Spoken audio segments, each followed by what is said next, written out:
And then the basil is going to go in, or the basil, how do you want to say it? Basil or basil?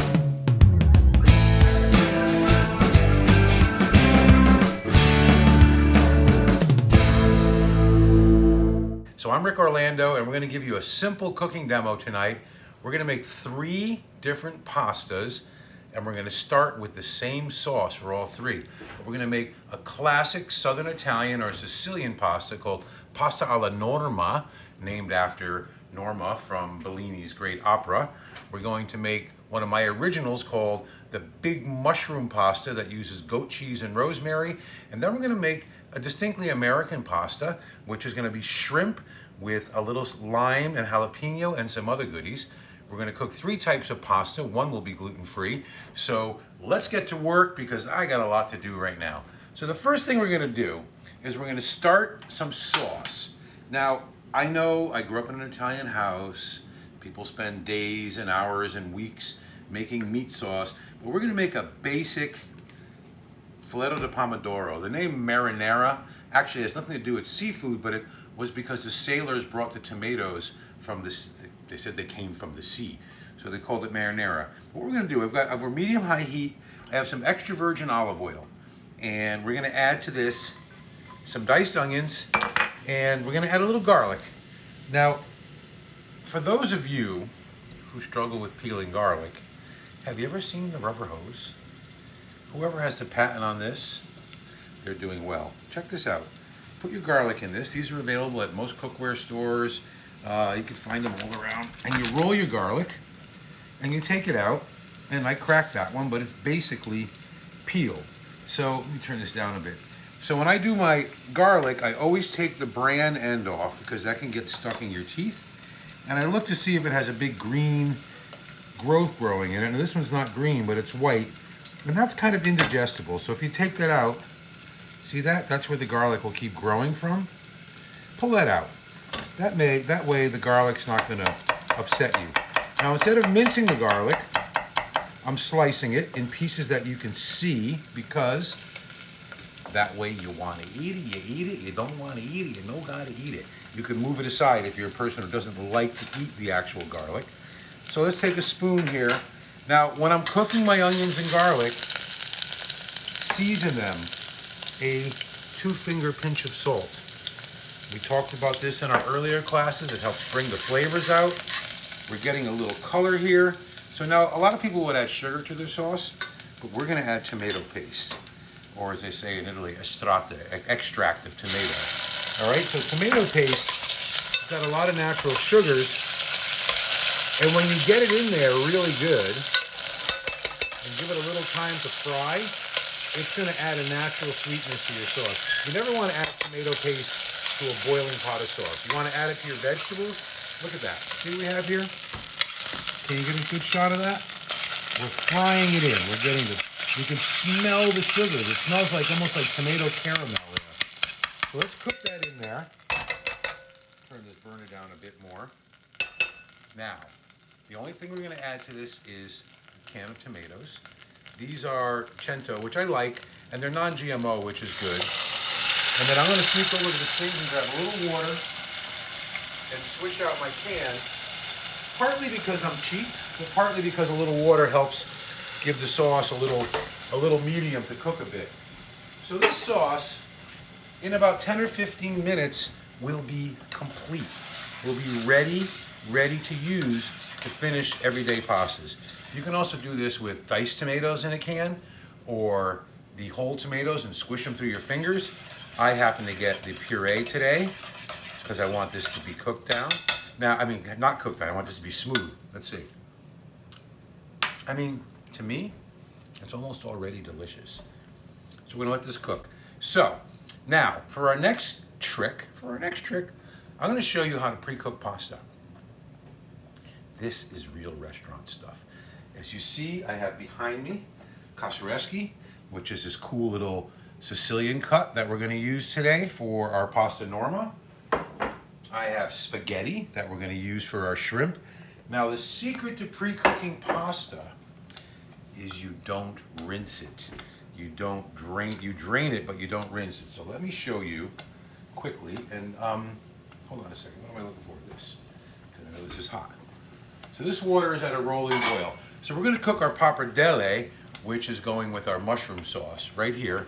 This is beautiful. Look at this texture on that to hold the sauce. This is the Checo brand. It's my favorite. And this is pappardelle. So that's going to go into the pot.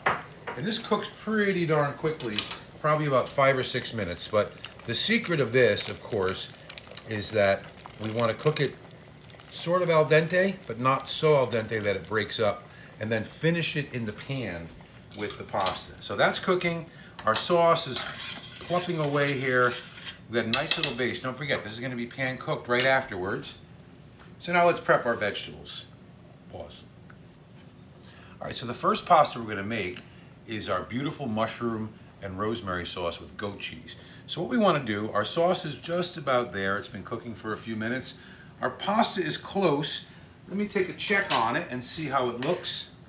It's still too stiff, but it's getting close. Again, it's going to finish in the pan. This is one of the great secrets of Italian cooking. You finish the pasta with the sauce. So I have cremini mushrooms here. I cut a bunch already. And you can use regular white mushrooms.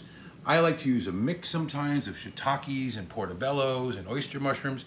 But I had creminis on hand, so that's what we're going to use. So I'm going to cut these in quarters because I want the texture of the mushrooms. I love the mushroom texture.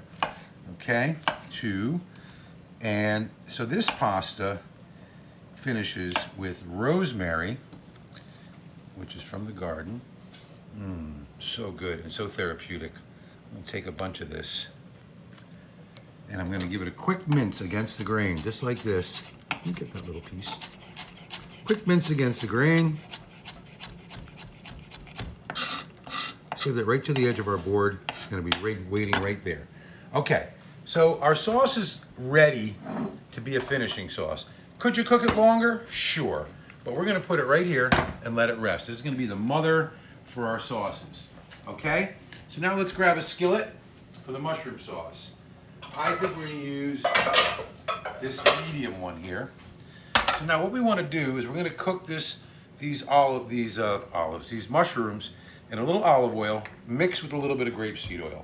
So we want to get a little higher heat stability. I like grapeseed oil. You know, I'm a big fan of that beautiful ability to get something at high heat without destroying its polyphenols, and grapeseed oil is really good that way. So as this heats up, the pan heats up, check this out. A little seasoning right in the pan. Okay, this should be getting warm. We're going to put some mushrooms in now. I'm going to make one bowl at a time, so that's plenty of mushrooms for us. And let's give them a little stir.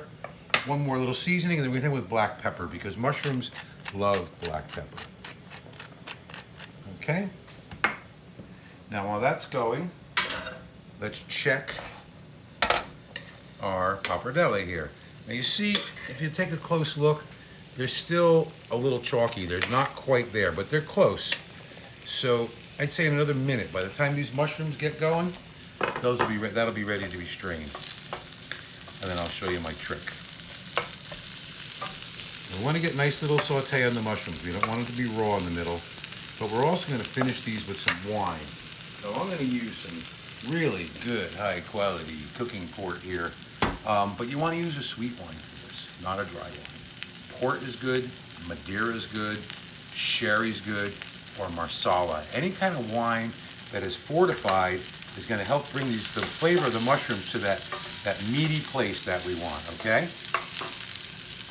Check our pasta one more time. Okay, this pasta is really close. So, what I'm going to do before I drain my pasta, I am going to steal some of this pasta water for all of our dishes. This is the secret Italian, we call it pasta stock. So this is a 3-ounce ladle, so I have about a cup of pasta water. We're going to use a little bit in each dish, okay? Put this aside. Let's take our hot pasta pot off to the flame. Give it a quick drain.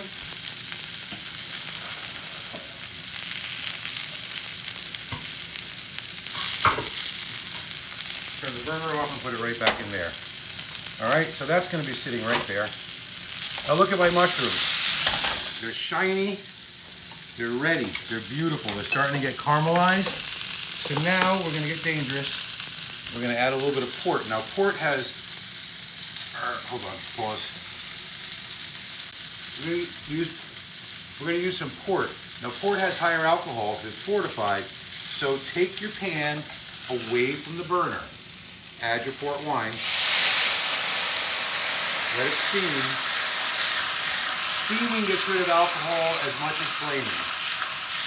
Look at this little glaze we have going here now, right? So now that goes on the burner, we are going to add a nice ladle of our sauce. We don't need a ton, it's just one portion. Okay? How are we going to make this one different? We're going to add some rosemary, earthiness, mushrooms and rosemary, that beautiful earthy flavor. So you see how simple that is? A little sauce, mushrooms, a little port, and rosemary. Now, we're going to take our pappardelle that we cooked, drop it right in there, and we're going to take a wee little bit of our pasta water, add it to this pan. Now, of course, you can do this, or you can do this, and see what's happening as the pasta water evaporates. That's what's happening. So now, to fortify this, I've got some beautiful crumbled goat cheese here. I'm going to sprinkle a little bit in, and I'm going to give it a stir so it kind of melts in with the pasta. I don't like my pasta really soupy, but see what's happening? The goat cheese is making a little sauce. Let's add a little more pasta water, not much, to build that sauce. Oh my God, it smells amazing in here. It smells so delicious. I'm cooking up a storm. Let's do this. This guy is ready to plate. So let's give it a nice twirl.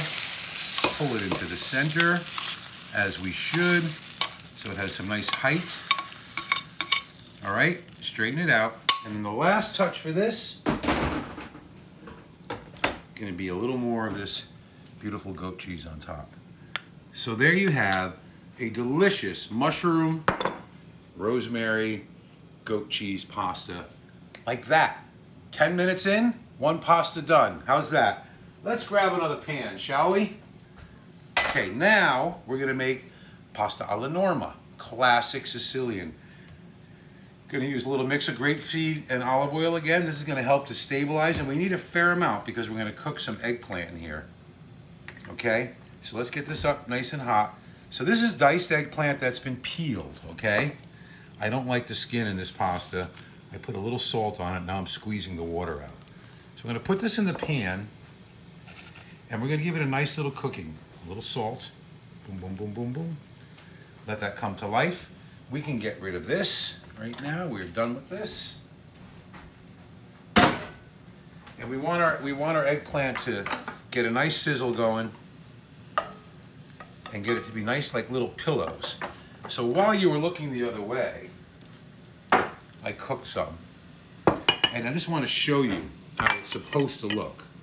The chalky eggplant is really one of the worst vegetables. You want this to be like, literally like little marshmallows. See how tender that is? The fork pierces right in. That's what I want to do. It takes about 3 or 4 minutes. So let's give this a little stir and get this ready. Now, the herb that we're going to use with pasta norma is basil, or basil. So this is nice looking basil. I'm going to show you how to make what's known in the industry as a chiffonade cut. So I'm going to take my 2 big leaves. You know, if you work the basil too much with your knife, it gets black, you lose all the deliciousness. So what I like to do, these are very big. So look, I'm going to split them the long way and roll them on top of each other. Then I'm going to roll them up, literally like a little roll like that. Then I'm going to cut them against the grain in little ribbons. And I'm only going to go through them once with the knife, because if I go through them too many times, I'm going to bruise it. See how fluffy and delicious that looks?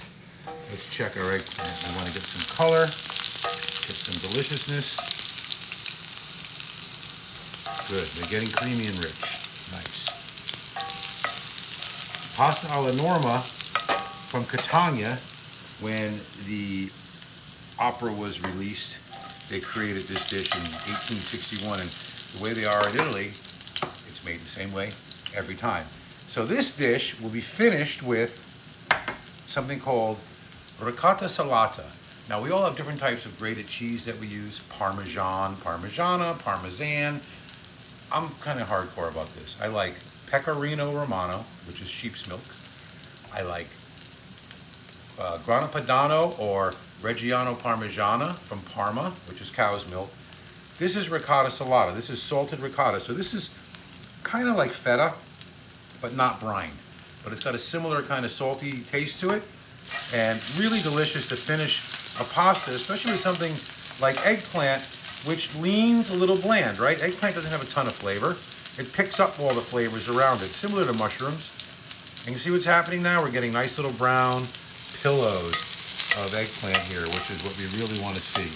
So beautiful. So what I'm going to do with this, before we go too much further to make our pasta, you see I had to use extra oil to get my eggplant brown. Now I'm going to take a little bit and pour a little bit of this oil off. We don't need all that oil. All right? There's our eggplant. Here is our delicious, simple mother sauce. No herbs, no spices, just tomatoes, onions, garlic, and tomato paste. And look at how hot that is, right? So now, we're going to take our cooked cacio. So how did we get this cooked pasta not to get waterlogged? After I cooked it, I drained it, just like the other pasta, and then I just put it on a plate and put a little oil on it and let it cool to room temperature. That way all the starches are still on here. So let's make a nice dish of pasta norma, shall we? So in goes the pasta. We have our beautiful red sauce. Remove this. Now what are we going to do? We're going to go back with some of our pasta water that we saved.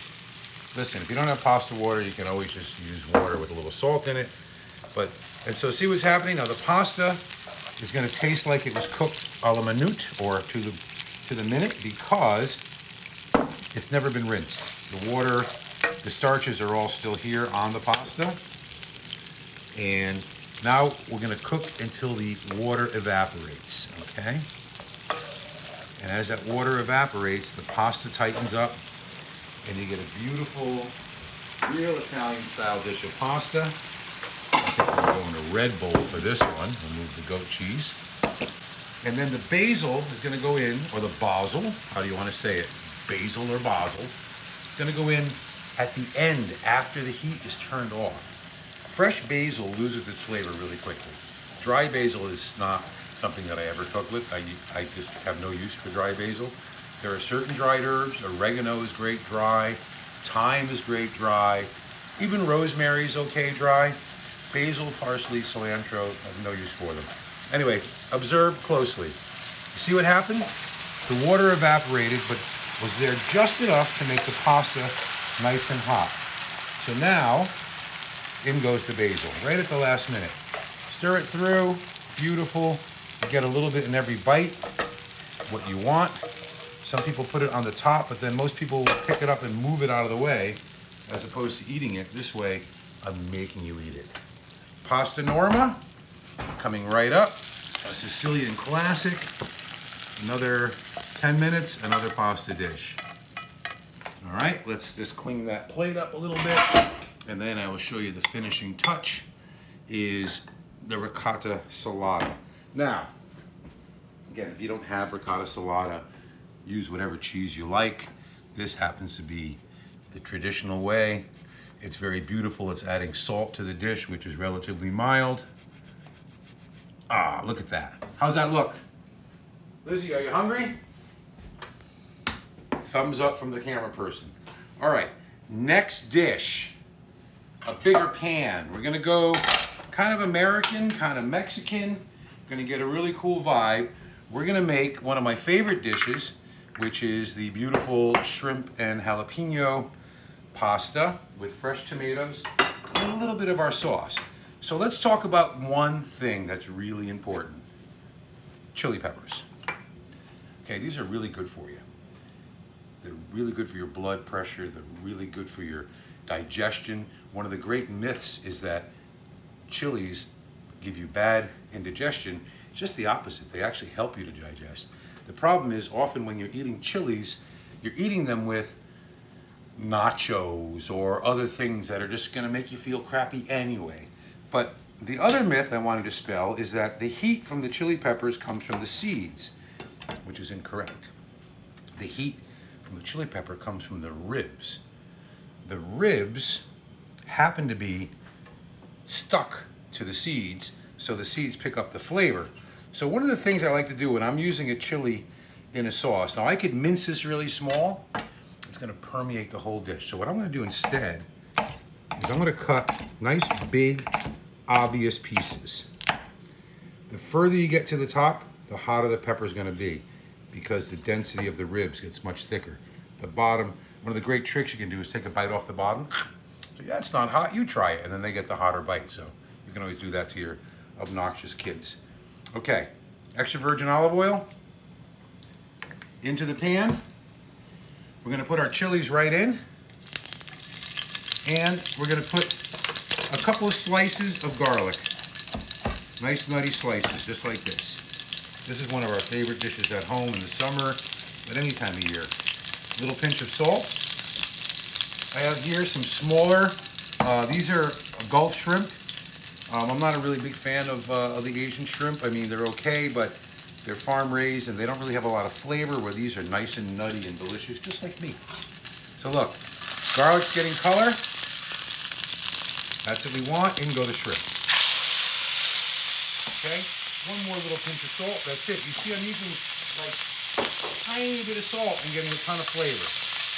All right, so this dish is pretty simple. This dish we're going to use spaghetti. Same thing, cooked al dente, laid out on a cookie sheet with a little bit of oil. It's ready to go. It's going to go right in the pasta. So now, I'm going to turn our shrimp. We want to get a little caramelization. You know, often shrimp get boiled as opposed to sauteed. See that color? Oops, not that one. See that color? That's flavor. Okay, what's going to go in here next? A nice handful of fresh tomatoes. These are little hothouse tomatoes from upstate New York, which are actually pretty yummy. And then we're going to add two more things. We're going to add our pasta. We're going to add a small amount of the sauce that we built. And we're going to add some more pasta water to get our spaghetti up to temperature, right? It also kind of, got me, kind of slows down everything. So here, I'm going to flip. Now we got to pop our flavor. We want acidity, something bright. We're going to use lime juice, fresh lime juice. Got my handy dandy lime squeezer. So there's nothing like the flavor of a jalapeno. That actually was a serrano pepper, not a jalapeno, but similar. And lime. And you see our pasta water is helping this pasta come up to heat and taste. Look at it. It looks like it was just freshly cooked, and yet it was never rinsed. That's the secret, never rinsing it. The last ingredient is fresh cilantro. Now, cilantro is really good for your liver. It's a really great thing to eat. Some people don't like it. I respect that. I happen to like it, and if you like it, you're going to like this dish. So I'm going to show you my famous ponytail cut. The stems of cilantro have as much, if not more, flavor than the leaves. So you want to get them in your dish. But how are you going to do that? I like to roll my little bundle up nice and tight, run my knife against the grain so I get nice little bits. So the stems are literally little explosions of flavor. And don't be shy on this dish because you want it in every bite. Again, I'm a big believer that the dish should taste as delicious at the bottom as it does on the top. So one of the things you want to make sure you do is distribute your fresh flavors top to bottom. So see that? We're going to stir that in, give it a spin. Oh, Lizzie, look at that, huh? Cilantro, lime, jalapeno, a little tomato. I have one more fun bowl. take a picture of that right here. This is an awesome pasta. So we did 3 pastas in about a half an hour that are all delicious, healthy, nutritious, and fun dishes to make. Nice. What do we have? Shrimp with cilantro, fresh tomatoes, lime juice, a little bit of hot pepper. Pappardelle with mushrooms, rosemary, port wine, tomatoes, and goat cheese. Cassaresi with pasta alla norma with eggplants, tomato, basil, ricotta salata. So we made 3 dishes. Remember, pasta is actually very healthy, but in the places where pasta is a big part of their life, they don't have 3 bowls. 1 bowl of pasta, a nice salad, some vegetables, maybe a little appetizer is a beautiful meal. That's how you stay healthy eating pasta. Pasta is clean protein, especially the imported pastas. I'm a big proponent of buying Italian pasta. The difference is very clear. Enjoy your pasta. I'm Ric Orlando.